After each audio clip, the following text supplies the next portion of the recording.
No, this is the... Yeah.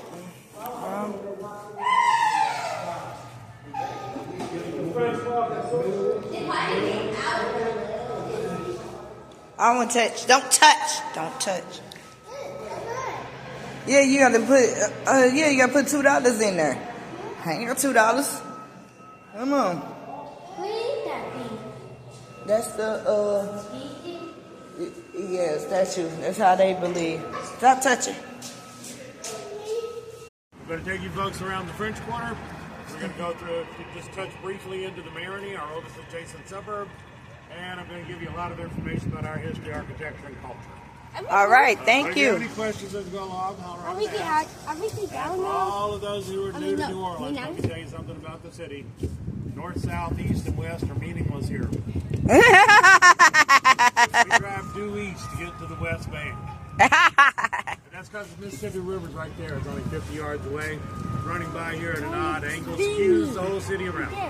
So here in New Orleans, we like to give it was our nickname, the Crescent City, before we even had a city. Probably the most important reason he chose this site, over centuries of flooding, the river had created a natural high embankment along the end of that crescent.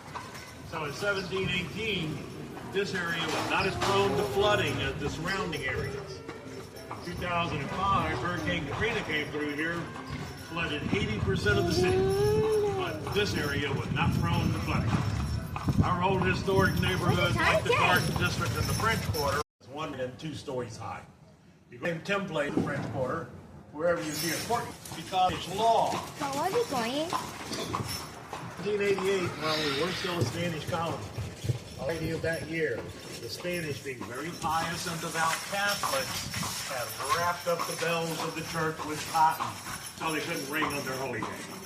And in the early morning hours of Good Friday, the Spanish treasurer, who lived right here on Charter Street, just 1 block from the church, he was at home saying his prayers, and he failed to notice when the wind came with vast knowledge of wine, women, and gambling.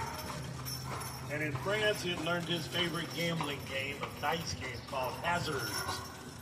Well, when he returned to New Orleans, of course, he had to teach his favorite game to his young friends.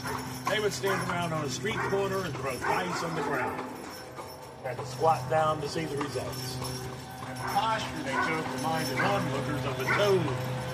Now, the French word for toad is le crapaud. That's how the game came to be called here in New Orleans. When we became an American city, that name was short.